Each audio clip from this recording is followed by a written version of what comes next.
And we are live.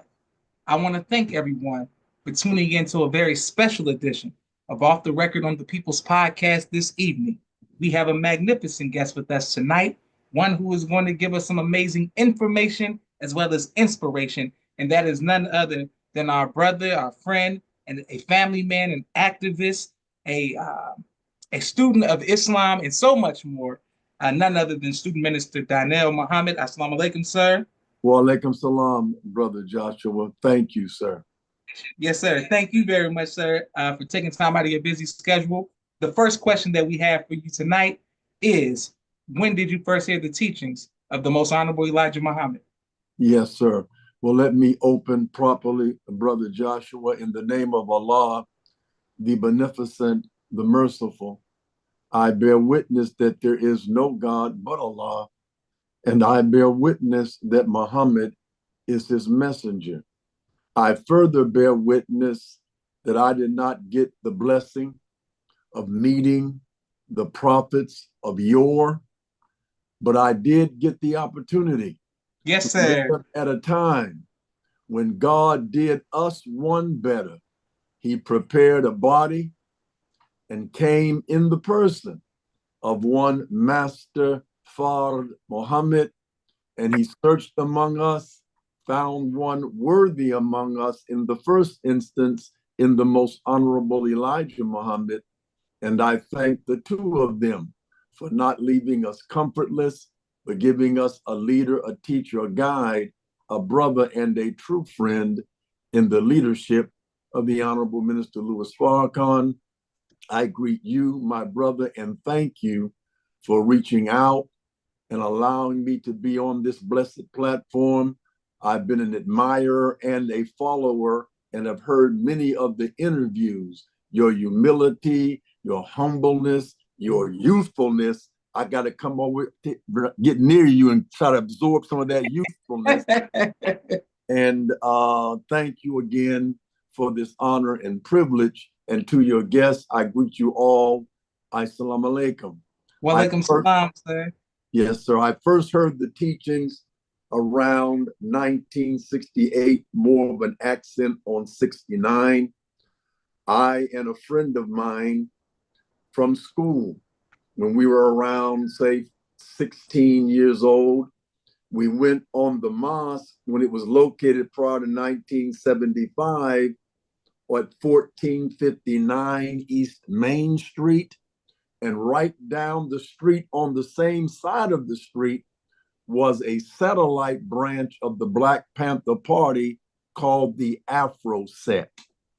And the Afro Set, we were going there because we wanted to be a part of something Black. I had my black glove. I had my black, red, and green stick. I had my afro. I had my goatee. I had my mustache. I had my sideburns. But the Afro Set closed at 8 o'clock p.m. in those days. But the Muhammad's Temple of Islam, number 43, opened its doors at 8 o'clock p.m.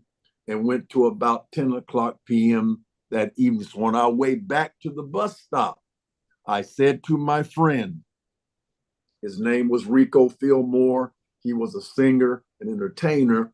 Here's a place. They teach blackness too. Let's go inside and hear what they have to say. And there was a brother standing out front with the door open, and there was a partition between us and the street and the door and the star and crescent on top of the mosque. And as we went in, got searched, and was seated, there was a bald head brother preaching. And he was covering a number of subjects. He talked about Santa Claus, a big fat white man coming down the chimney, Yes, sir. all of the toys for all of the millions of children all over the world in less than 12 hours. And he talked about how preposterous it was. And he talked about the Frankenstein monster and how we were a people that was made up of all kind of philosophies, ideologies, and religions. And it astounded me. I had never heard anybody break down the word of God the way the representatives of the Honorable Elijah Muhammad did. At the end of the presentation, he asked the signature patented question, how many of you believe what you heard was the truth and good for us as a people? And I raised my hand and accepted it. I left that night. We got back on the bus. My friend did not accept. And of course, like all typical Negroes, 16 years old, I didn't go back for over 6 months. Mm. And then a friend of mine by the name of Brother Kevin King at that time, now Kevin Muhammad, introduced me to my now brother-in-law, Jerome Muhammad, who was at Lyndon McKinley High School where we went to school. And his brother was going to Mansfield, Ohio, where the Honorable Elijah Muhammad's blood brother, Minister John Muhammad, was the minister there. And when they took me there and I heard this man, he was a master of the Bible story. When he told the story in the Bible, you actually believed you were there, you felt you were there. And I looked at him as I walked in, and I thought I was looking at the Honorable Elijah Muhammad because they looked so much alike. Yes, sir. I was astounded, and I continued to go for about 6 months. But the rule at that time and even now was you are to go to the mosque in the city that you live. So we came back to Columbus and started attending the mosque here. And his son, the Honorable Elijah Muhammad's nephew, Minister Wali Muhammad, was around my age. I think he was like 18 or 19, while I was like 16. But still, I was astounded by this preaching. And I came in and I accepted, got my X, and I've been active ever since. That was prior to 1975. And then after the fall, I fell as well. And when the minister stood up in 1977, he came to Columbus, Ohio, and spoke at the Ohio State University. He talked about the fall. He talked about Jimmy Carter and Mahatma Begin and the agreement over there in Israel at that time. And he talked about the goats leading the sheep. He talked about the fall of the nation and Warathim Muhammad making an interpretation. He talked about how that the Honorable Elijah Muhammad taught us that God was a man for Yes, sir. 4 years. And another man comes along and says, no, God is a spirit. And we just basically said, yes, sir. After hearing him preach, I wept. I went down and asked him for his number. He gave me his P.O. box number. I sent out a list of names, about 40 some names of former believers. He sent me out the original study guide, which is about maybe 25 pages long. And we began to set up study groups and study cells. And that was in 1978. And I've been active with him ever since. And then on, I think it was around January of 1980, I had a meeting with him at his home on 9415 South Damon Avenue. I rang the doorbell. He came to the door with a Nehru collar, a custom-made Nehru collar uniform with the single star on the lapel. And he greeted me and said, "Assalamu alaikum, brother minister." And I, word bond to Allah, I turned around and looked back at the street because I'm like, what, minister? I thought somebody else was going to be at the meeting too. We maybe I think we spoke for about a good 2 hours. I can't remember what he said because I was thinking about brother minister. I'm just sitting there. And then I got all the way home, had to call him back. I don't even know if I thanked the man. And then of course the rest is history, and I've been active ever since. Oh, praise be to Allah. Beautiful. But minister, we have so many questions for you. Walaikum salam, Sister Miriam, Brother Daniel E. Walaikum salam, and thank you to everybody who is showing love all around the world. We want to go back to 1969. What was the climate like? Who were the laborers in Columbus? Like, who were the believers? Like, what was that like? The believers here in Columbus, Ohio, because they had one of the messenger's family members here. It was what kept me in the nation, beloved, was the fact that at that time, the nation was in its prime.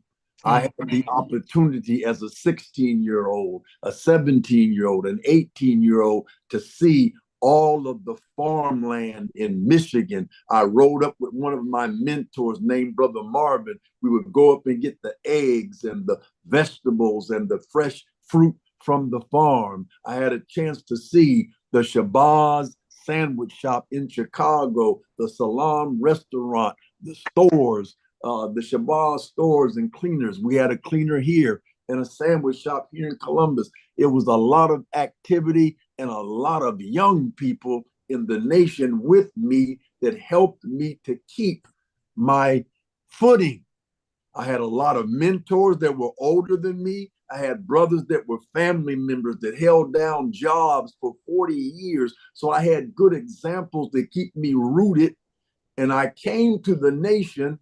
My father was a Baptist preacher and he could preach, but he could never explain the scriptures like the ministers of the Honorable Elijah Muhammad.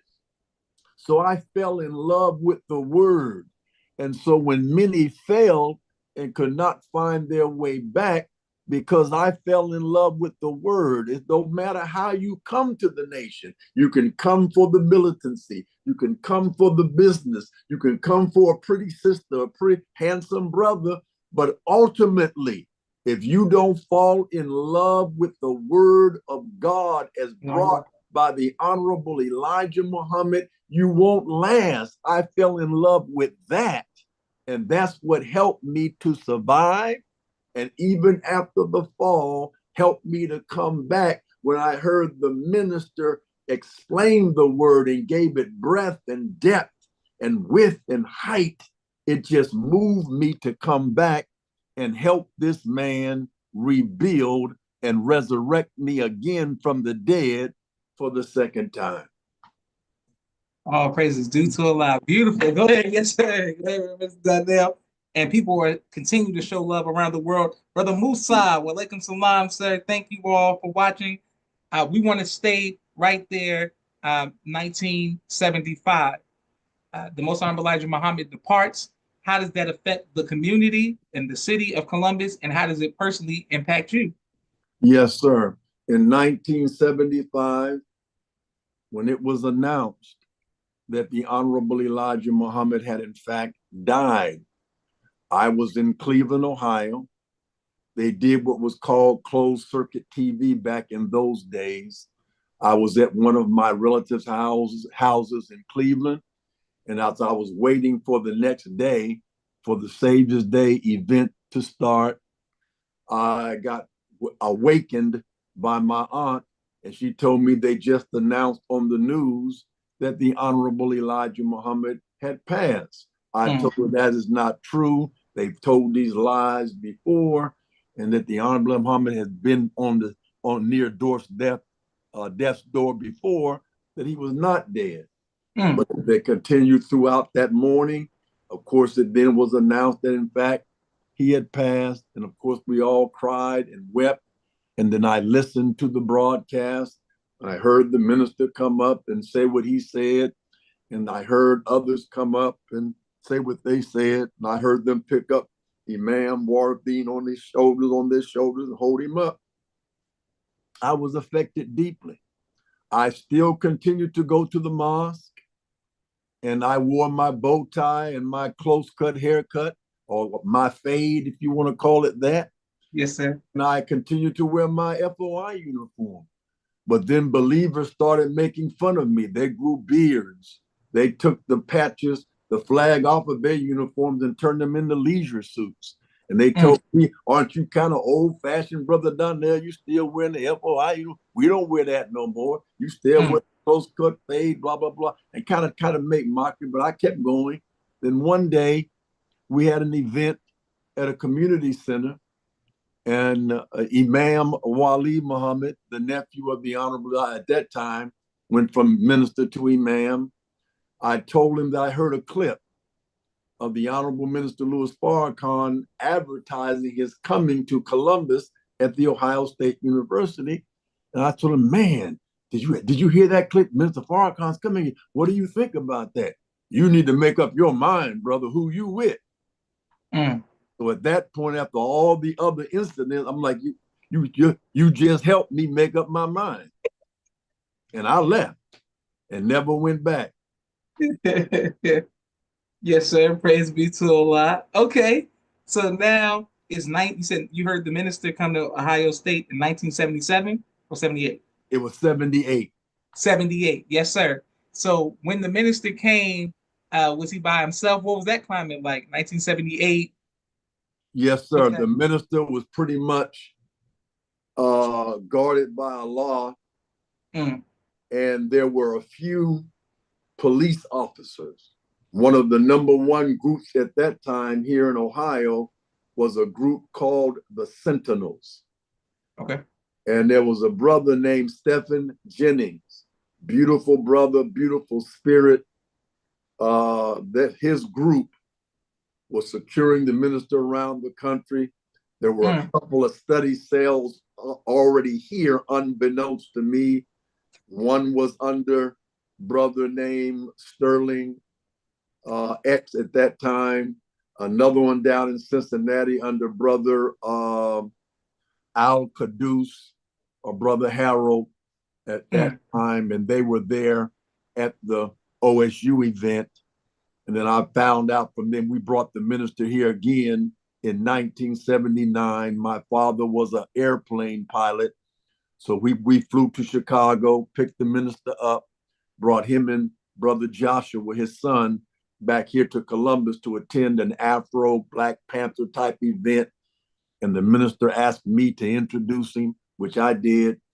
He complimented me afterwards, and then we flew him back to Chicago.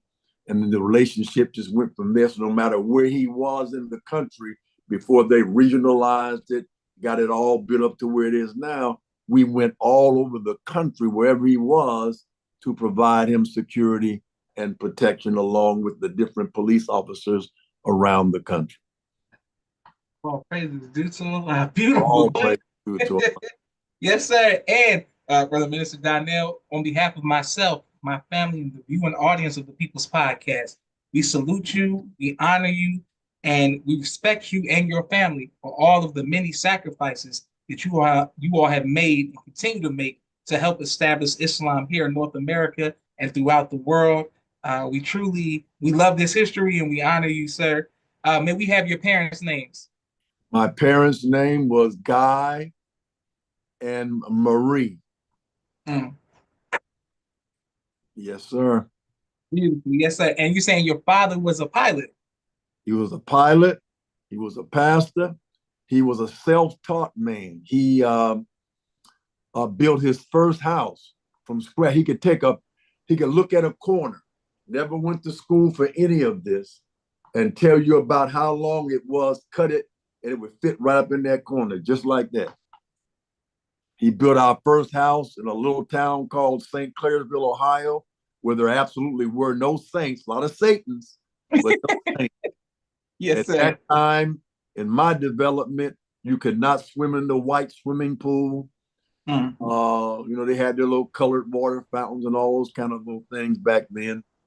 So it was absolutely all white town, primarily, probably maybe about 30, 40 black families, a couple of dozen black families down there. And then we moved to Columbus right around 68. And I got introduced to Islam in like around 69 or so.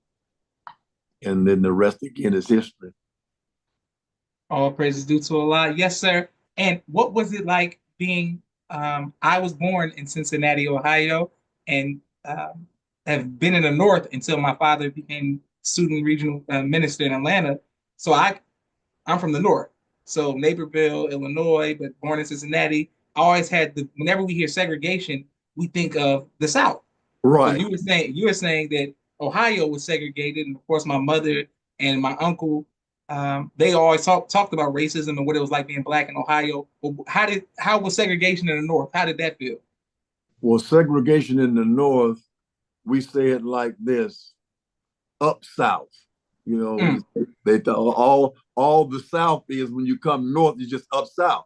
It's just an mm, extension of up south. So it was this basically the same.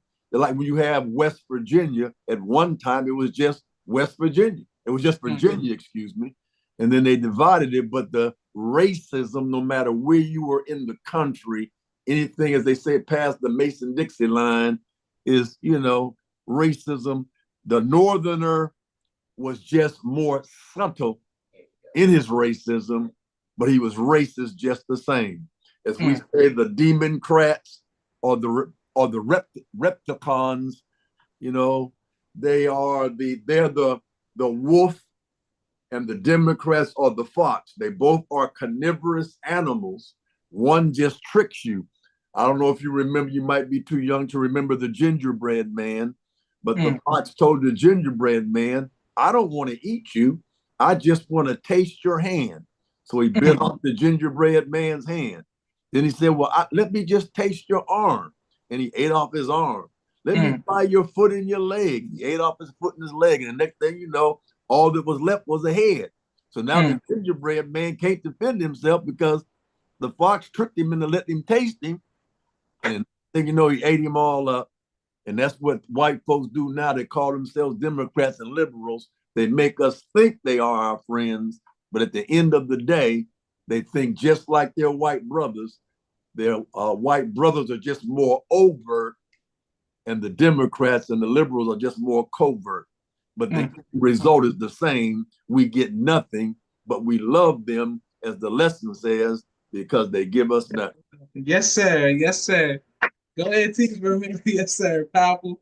And people are bearing witness all around the world and sending you love and positive energy. Brother Daniel E said that was a good move. Walaikum salam, Sister Naima. Brother Marshall Muhammad says all praises due to Allah in the person of Master Fard Muhammad. Sister Andrea says assalamu alaikum. She loves Minister Donell and Sister Shirley and family. Beautiful representation of the teachings of the most honorable Elijah Muhammad. Thank you, Sister Andrea.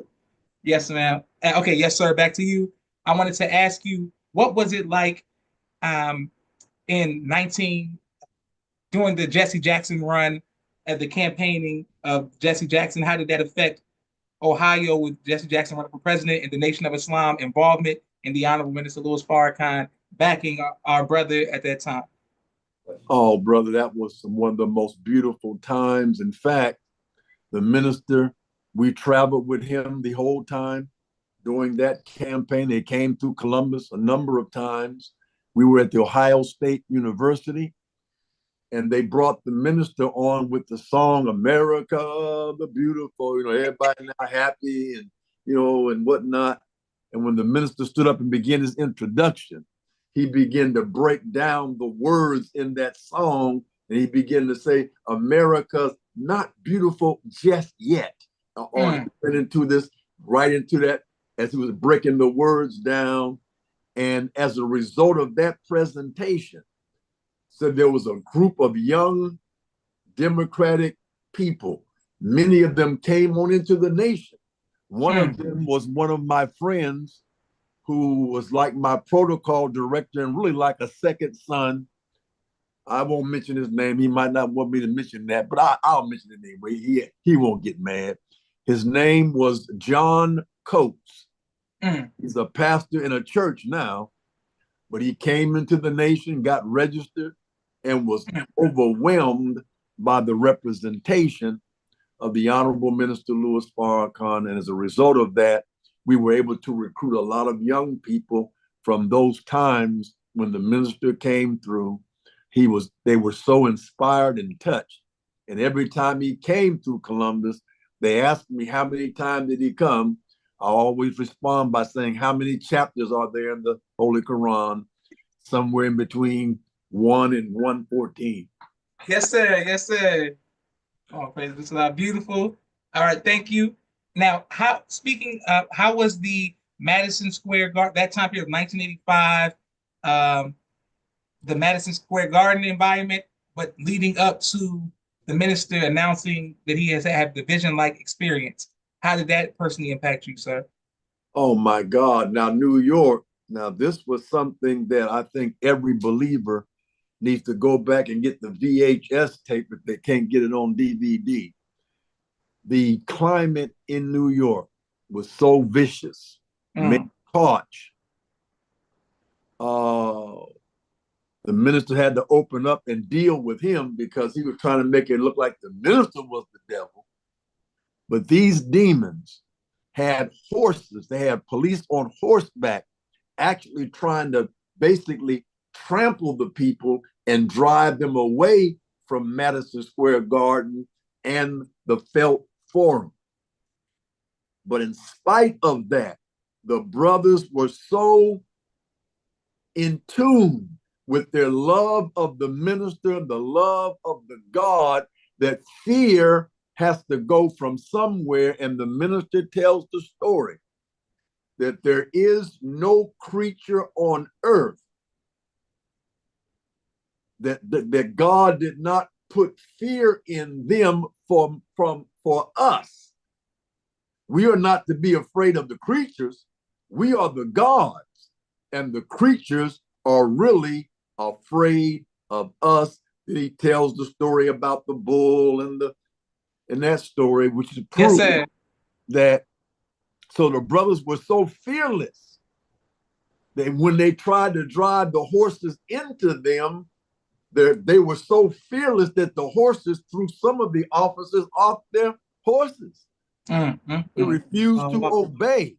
Yes, sir. And then there were people. There were so many people. I think the Madison Square Garden, I think, held 25,000, I think, or 30, somewhere in that range. And then the rest had to go into the Felt Forum.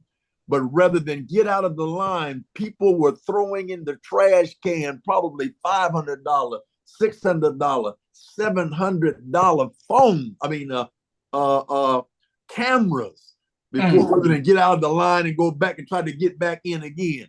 Throwing away some threw away their guns and whatever have you. All they want to do is get inside. And the minister went on there. That's when power at last forever was introduced. Yes, sir. Organized and working together for economic rebirth.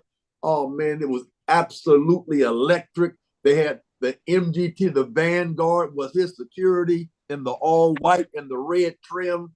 Man, brother, that was almost like a second conversion. Like, let me accept again. I want to be a part of it. Let me go on down front. Yes, sir. Yes, sir. Praise is due to Allah. Beautiful. Yes, sir. Okay, now, and thank you everybody who's showing love. D. Ali and everyone who is watching all around the world. Thank you for saluting and honoring our brother, student minister Donell Muhammad out of Columbus, Ohio. Now, the minister's vision-like experience. Once he made the announcement, how did you feel, and how did that impact your faith? When the minister had announced, even though he had talked about it with us, about the messenger being alive. So some of the private conversations, travel conversations, I had heard some pieces of the fact that the messenger was alive. And then of course, there was a final call that came out with the messenger on the front of it saying, I will be the winner, living or dead. And then when you talk about the messenger coming back in 3 years, and the minister was down for about 30 months, almost 3 years. Yes, sir. Yes, sir. In him in the first instance. So that was my mental shift point at that time.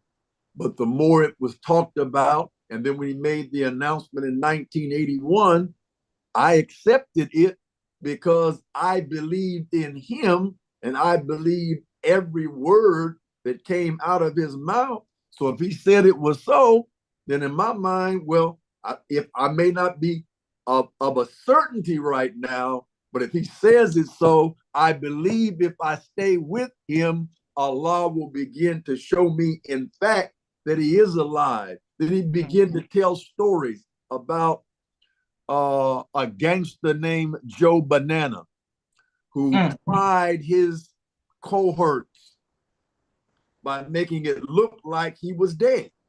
Then he could begin to see who really wanted to take his place, and then he would make an appearance and say, now I know who my hypocrites are. He talked about the Joe Banana scenario. Then there was a general called the Desert Fox that was a bane to the existence of the British Army.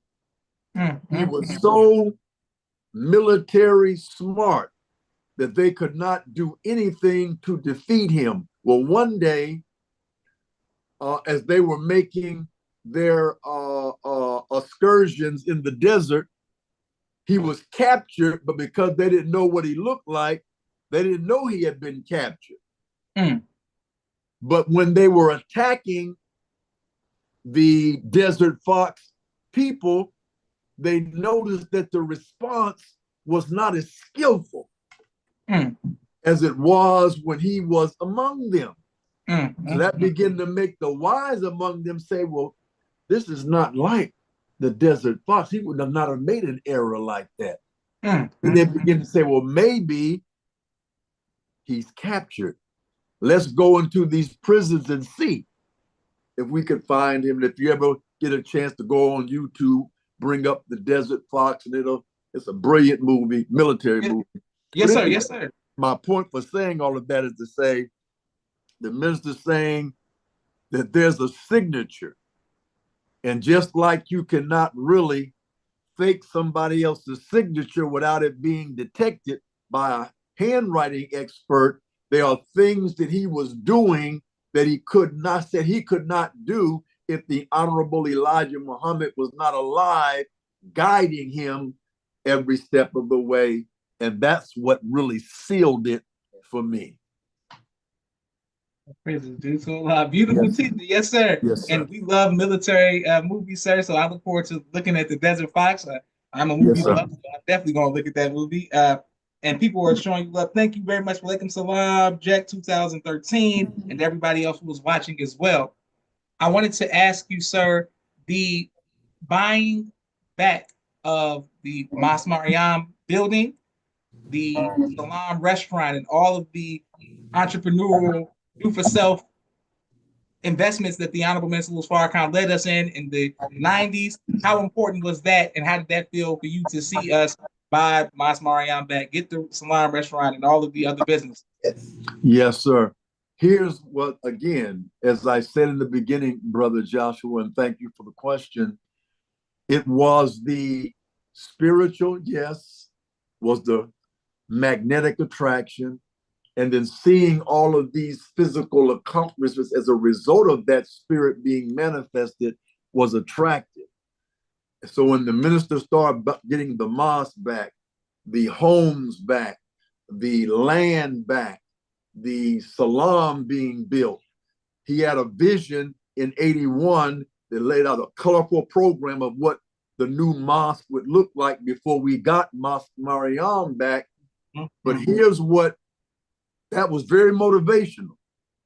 But let's just say he hadn't gotten all of that back. Here's what kept me with him, even if he hadn't done all of that. He said this to me in the rebuilding. He asked me this question, Brother Donell, if we were to get back everything that the messenger had, the schools, the restaurants, the clothing stores, the farmland, would that be progress? And of course, I said, yes. He said, no, brother. That's just getting back what we had. He said, the Honorable Elijah Muhammad taught me, brother, don't think for a few, think for the whole. And then when you go into the How to Eat to Live, there's a page in there that talks about if our people eat 3 meals a day, how much farmland would we have to have under wheat cultivation? Yes, sir. Give our people their daily bread. So in order to truly be making progress, we would not only have to get back what we had, but we would have to take over. Everybody's not going to come to Muhammad University. But if we get influence over all of the schools that exist, this body of knowledge is for the whole of humanity. So thus he said that Mosque Mariam was dedicated to the re-education and retraining, not only of the members of the Nation of Islam and the Black community, but the whole of humanity. This body of knowledge is not confined to just one group of people. It started with one group.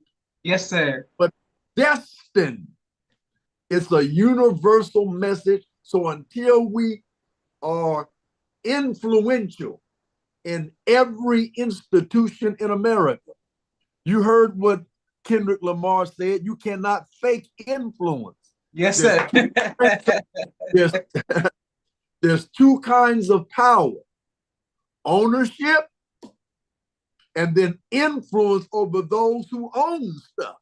Mm. So please don't take this example wrong, but a mobster comes in and sets you up a restaurant because you're a chef and you always wanted one. Well, you know what's going to happen after that. If he sets you up, he's going to have influence over what? Your restaurant. That's right. That's right. So if we are bringing people back to life, then they are indebted by the very nature of us to help us with our people, whether they ever get quote unquote an X or not. And that's what I'm saying, brother. This teaching is designed to give us influence over anyone that comes into contact with it, falls in love with us if we're properly following the example and the pattern of the Honorable Minister Louis Farrakhan. That's where it's at. Teaching, bro, man. Teaching, and people are bearing witness all around the world. Thank you, Blacktastic 68. Assalamu alaikum, family. Walaikum salam. Sister Andrea, showing love. Brother Timothy. Muhammad says, teach hard. Yes, sir. And on that note, we have a few more questions for our illustrious guests, but we have a brief 60-second commercial break. We are grateful for every like, share, and subscription. Thank you all for every anonymous Cash App. We truly appreciate you all. And man, this has been great tonight. I'm learning so much from our esteemed guest, Brother Student Minister Donell Muhammad. Seconds.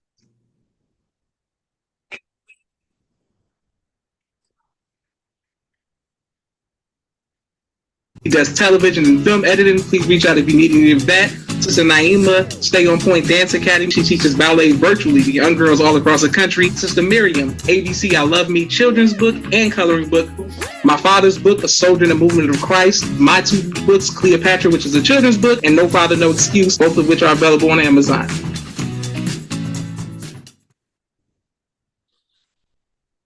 Excellent. Boom. Perfect. Yes, sir. And our next question for you is, here we are. Have you ever been faced with fear? And if so, how did you overcome that fear?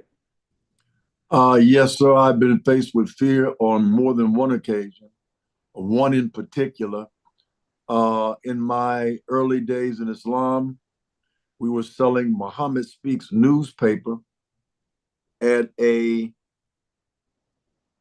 store in this city under a Jewish establishment called Schockenstein's.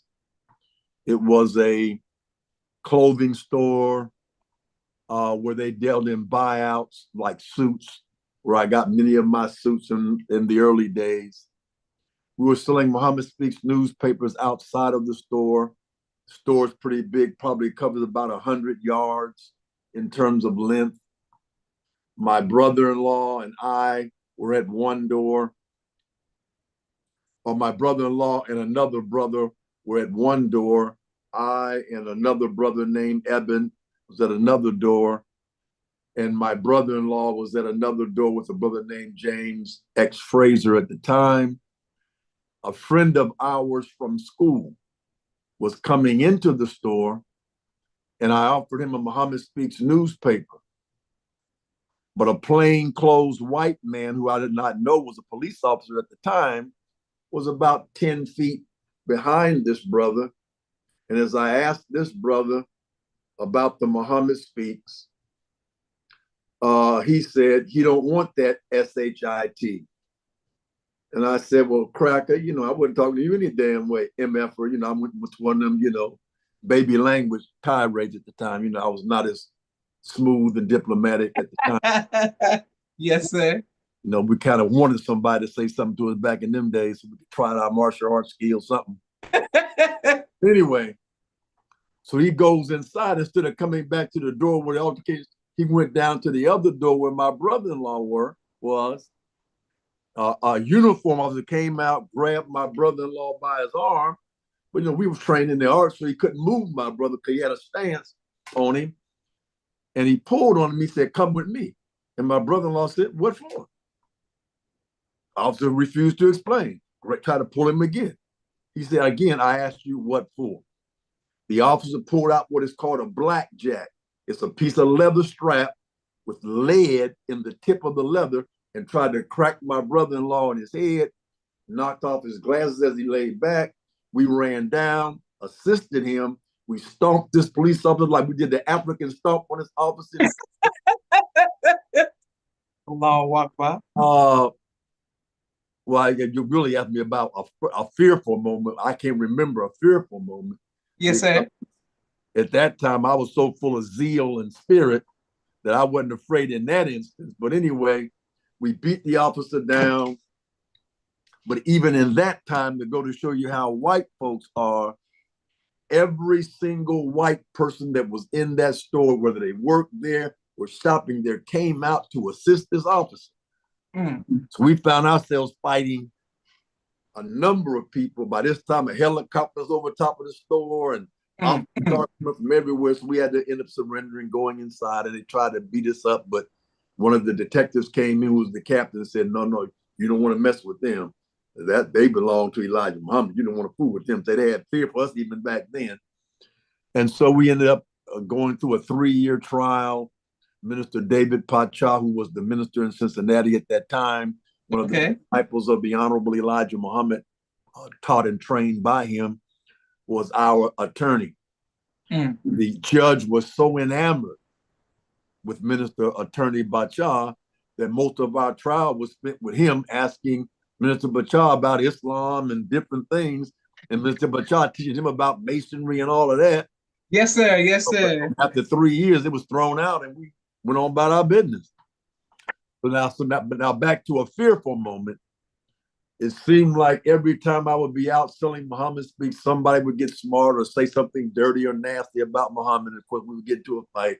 But one day, this brother had just got out of prison.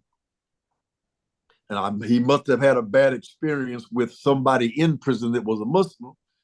So when I offered the paper to his friend, he spoke up for the, "Don't nobody want none of that shit, MF-er, effer. I'm like, "What? But I wasn't talking to you." And this brother bum rushed me.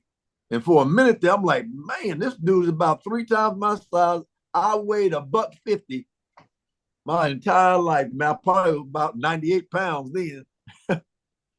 All my clothes wasn't even fitting me right. This brother came bum rushing at me. I'm like, I dropped my papers, man, had to step back and jump to the side. So I had a fearful moment at that moment. But I think I ended up throwing him through the plate glass window in the end, though, but still. Go ahead. I was afraid at that moment until that happened. Yes, sir. Okay. And people are bearing witness. Brother Musa is laughing at you, saying the African stop. And people are saying this brother's a great storyteller. Absolutely. This is wonderful. Yes, sir. Now, if we are in the Columbus, Ohio area, how can we locate the mosque, sir? Sure. We are located at 854 Alton Avenue, Columbus, Ohio, 43219, every Sunday at 11 o'clock a.m. Eastern Standard Time. That's where we're at. All praises to Allah. We have a few more questions for you, Minister, but I look forward to meeting you one day, inshallah. It will be my honor to break bread with you. And it would be my honor as well, son. Yes, sir. It would be my honor. Okay, I wanted to ask you about what advice would you give to single people right now who are looking to get married? What advice would you give? Here's my advice to single people. I've been married to my wife going into almost 52 years now. She was my high school sweetheart. I met her through her brother, now my brother-in-law, and it was love at first sight. And I quoted her for 2 years, so I was unavailable to other sisters because she tied up all my time. I'm only saying that because she's sitting right across in front of me, so I had to get that. Had to get that. There were other sisters I could have quoted, but she wanted all my time. So, my advice to the single brothers and sisters is this. I call it the 3 C's. Okay, yes, sir. It is called keep the courtship alive. Mm. My wife worked for the city for over 20 some years. I would send her roses out of the blue. I didn't need an anniversary. I didn't have to wait for Valentine's Day. And all of her friends would say, is it your birthday? Is your anniversary? She said, no, he just does stuff like that. I was always a romantic kind of guy. I like to engage in romantic, what they call nothings or romantic notions, if you will. Yes, sir. The courtship alive, whatever you did to get her attention, keep that alive. And once you say, I do, continue to go to the gym. Continue to dress up and stay fresh. Yes, sir. Continue to take her out. Continue the romance. That's the first C. The second C is what I would call compromise, which is co-promise. You can no longer live like you lived when you were an individual. I have always been on my own. I had to get out of my father's house at 16 because I had become what's called an emancipated juvenile, because at that time, the law was they held parents responsible for children under the age of 18. That ain't the case now. But back then, you had to sign a form. So I had to leave my father's house because he wouldn't have minded if I became a Baptist preacher like him, but to become an Islamic preacher, oh my God, he just or to even join Islam. Anyway, so I've always had my own place, but I had a stack of unbundled Muhammad Speaks for a Coffee table. I had an unbundled stack of Muhammad Speaks. At that time, 300 papers a week was the minimum. Every week. Not 25, not 50, not 1 or 2, but 300 when the paper was a quarter. And yes, sir. Yes, sir. And we got 3 cents. Now, I had rags up in the window for curtains. I had Daly's juice, Omar juice, what was called not Reese's, but fresh. What was that? That little shop where you got the fish fries at. Arthur Treacher's. That was my go-to spot to get the little fried fish and the little hard bread and fries with vinegar, bean pie, Daly's juice, Omar juice, vegetarian beans out the can, meal. Then when I married my wife, all of a sudden we got to get curtains that match. You got to get chairs that match. What? When did this start? When did this happen? Yes, sir. So it is true when the Honorable Elijah Muhammad says, heaven lies at the foot of woman because a single black man, hell was where I lived. I didn't have a color coordination. It was a bachelor's pad for sure. Yes, sir. Yes, sir. I didn't know you had to hang up your clothes when you took them off. I just threw mine on the bed. I was good. Yes, sir. Yes, sir.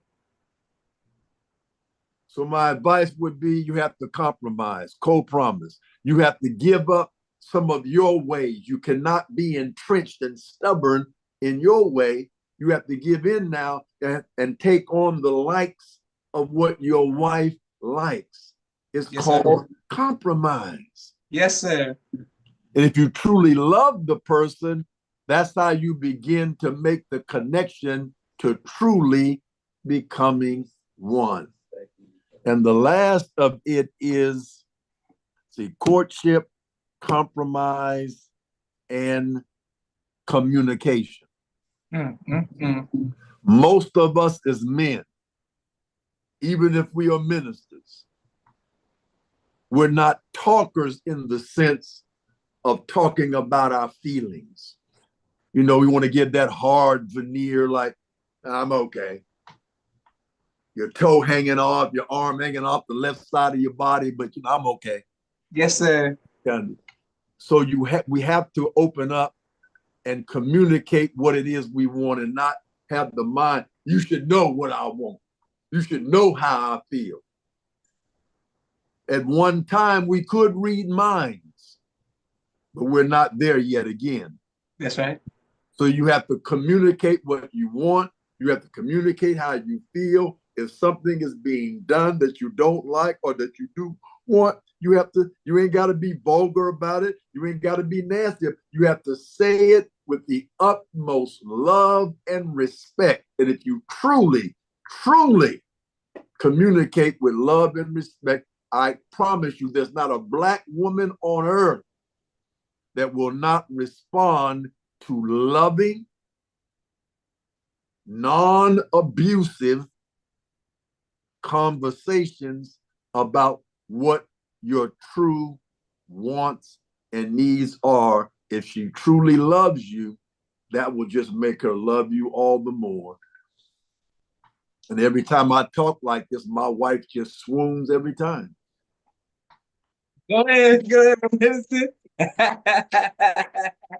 52 years, all praises due to Allah. Beautiful. And people are bearing witness as well, saying that you are a true pillar in the Nation of Islam. Salute. And everybody is heart emojis and fire and all of that good stuff. Brother Minister, what type of music do you enjoy listening to? I'm more of a jazz kind of guy. Okay.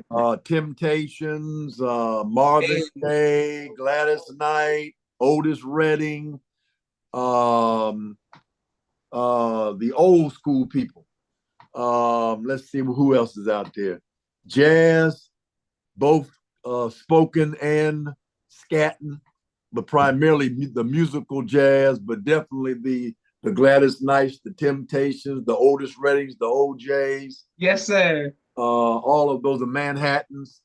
I'm an old school guy. In other words, people that had true individuality where you could tell the singers apart as opposed to the cookie cutter, everybody sounds alike. And the really thing that gets me about the modern day singers is that because they throw a ooh, they think they're throwing down and you're supposed to go, wow. I mean, you don't ooh after every note.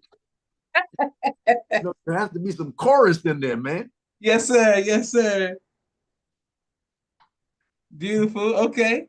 And Brother Minister, we want to know is because you experienced the departure of the Most Honorable Elijah Muhammad in 1975, and the Honorable Minister Louis Farrakhan has been preparing us for his departure.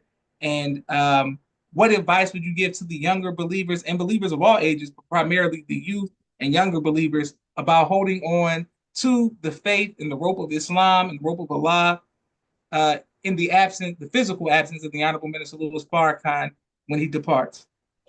I would say this. When the Honorable Elijah Muhammad departed, what he brought to us was new in the world. There was never nothing like the Honorable Elijah Muhammad prior to 1930. So what he brought was new, evolutionary. We believed it. It inspired us.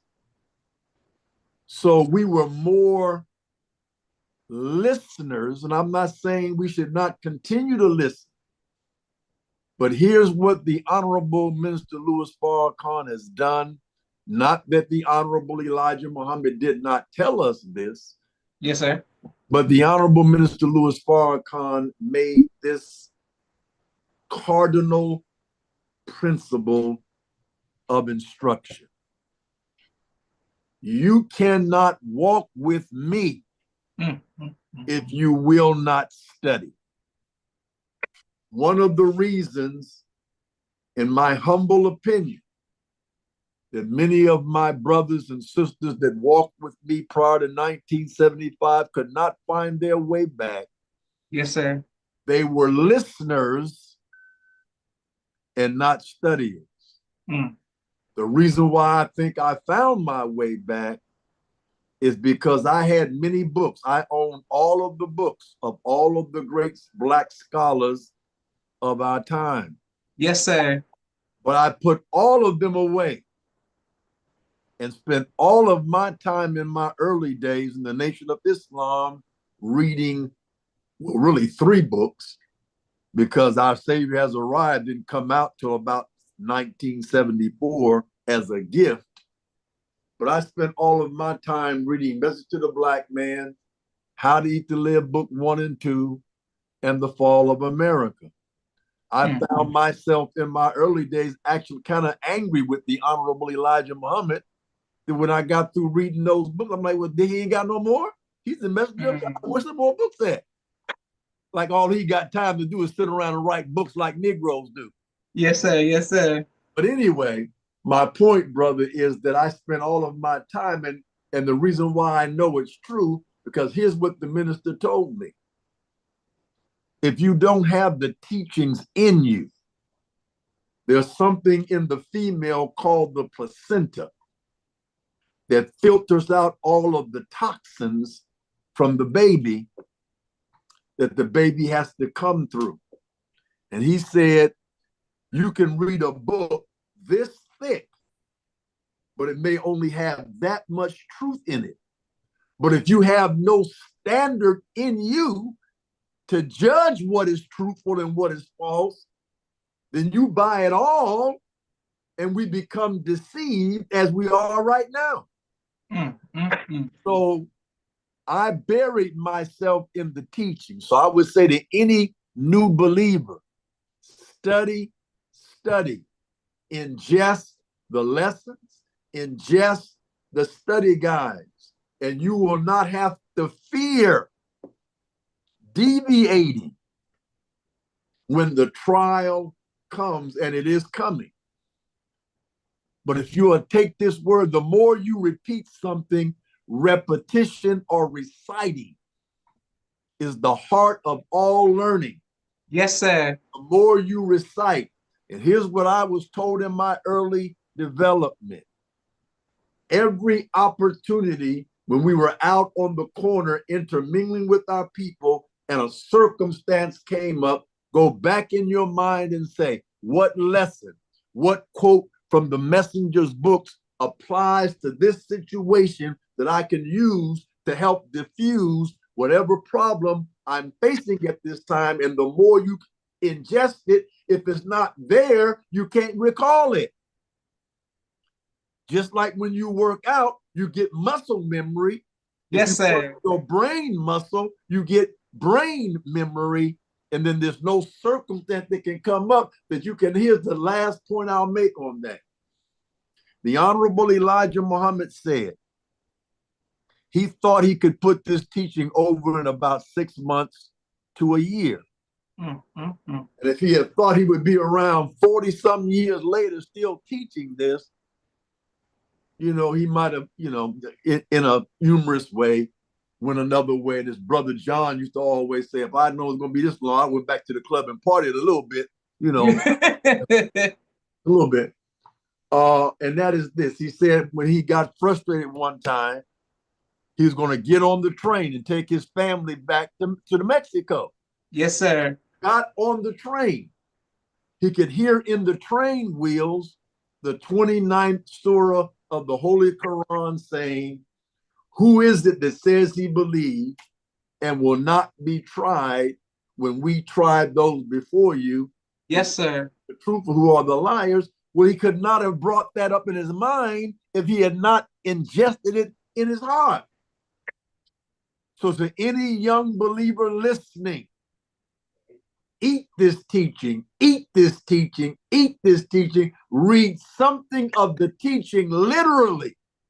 You ain't got to spend those 2, 3, 4, 5 hours, a paragraph here, a sentence there, a YouTube video over there, a peep at a study guide paragraph there. But every day, expose your mind to this teaching. Every day, expose your mind to the teaching, something in the Quran, something in the Bible, something, Mr. the Black Man, all of the writings, expose yourself. And I guarantee you, when the trial comes and the minister departs, you won't have to worry about falling or hesitating. In fact, you'll be hoping that they come out the ring. Bring me something so I can try out this teaching on you. We look forward to arguments back in the day. Challenge me. I'm ready to debate you right now. Let's do it. I'm not like that now, though. I'm much more diplomatic now. You know, I don't want debate and argument. I want dialogue and discussion now. Yes, sir. Yes, sir. Go ahead, man. It's still beautiful. Praise be to Allah. And Brother Marshall, we'll make sure we connect you with our brother, Brother Minister Donell. If people have questions and they would like to speak to you off air, how should they get to you? Should they email you, find you on social media? How do you want people to communicate with you? Again, they can call me on this number right here. My number is open book, 614-327-5645, 614-327-5645, 614-327-5645, or Donell, D-O-N, 1 N, 2 L's, D-O-N-E-L-L, Muhammad, M-U-H-A-M-M-A-D, at yahoo.com. Beautiful. All praise due to Allah. We have been well fed today. Thank you very much for taking time out of your busy schedule. Inshallah, we would like to hear from you more in the future. And many times, I'm disappointed in people who have not connected us before. I would have loved to have known you. Once again, I'm from Cincinnati. We're born in Cincinnati, so we have a connection there. But now, hearing you teach and represent so well, we got to bring you back for part 2, 3, and 4, inshallah. This has been an honor, Brother Minister. Thank you, sir. Thank you, sir. And thank you all for watching. This is Joshua Leonard Muhammad signing off of the People's Podcast. Assalamu alaikum, sir. Wa alaikum salam.